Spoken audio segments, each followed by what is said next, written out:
Hi, this is Chandrashekhar Prabhu reporting to you once again. At the outset, let me wish all of you a very happy Diwali and a prosperous New Year.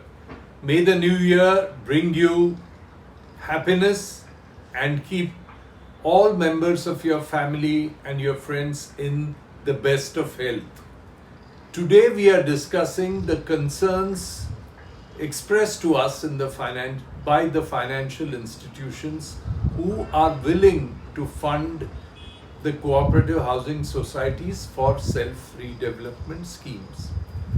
We had a discussion with various officials of the nationalized banks, the cooperative banks, also senior officials of the RBI and the NABARD. And they expressed the concerns which we are going to put up before you.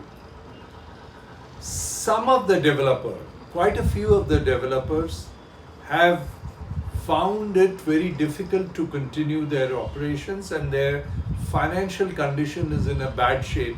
Some of them have declared bankruptcies and some of them have closed down their companies and operations.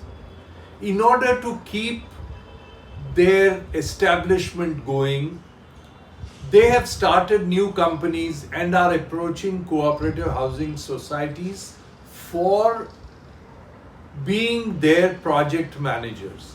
So while the nomenclature for the namesake is that of a project manager, it's actually a builder working with the societies and taking major chunk of the profits in the self-redevelopment process while drawing funds at cheaper rate of interest in the name of the society from the banks. The bank officers are very concerned about this. They feel that if a backdoor entry of such so-called project managers who are in fact former builders come in, then they see the following risks.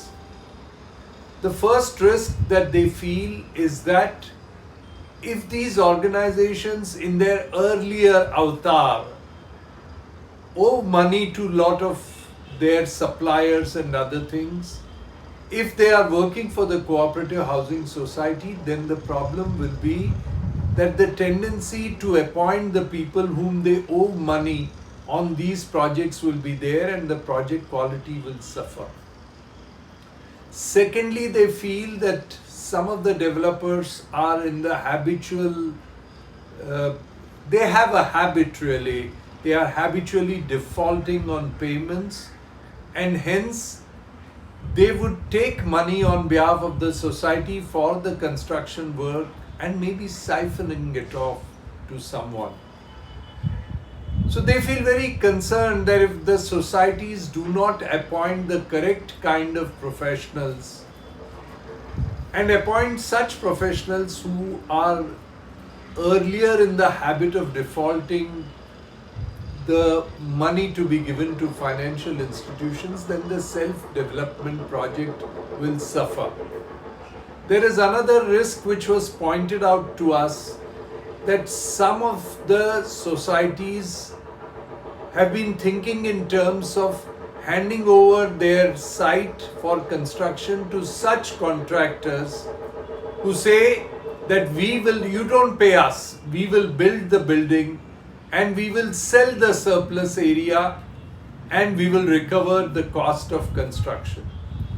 Now the bankers feel that if this route is followed, it would not necessarily be called self-redevelopment. On the contrary, it may not fall within the realm of self-redevelopment. If the person who constructs is responsible for the sale, then there is no guarantee that he would give better quality of construction. And if he is not in a position to sell and cover his costs, then the money that has been drawn from the bank or loans that have been taken from the bank come under substantial risk. Both these systems, according to the bankers, are high risk problems, and if the societies resort to such measures rather than doing the ideal thing, that is appointing an architect, if necessary appointing a professional project management consultant. Instead of going through this route, if they go through other route, then there may be a problem. We discussed with the bankers and tried to find out if there is a way out.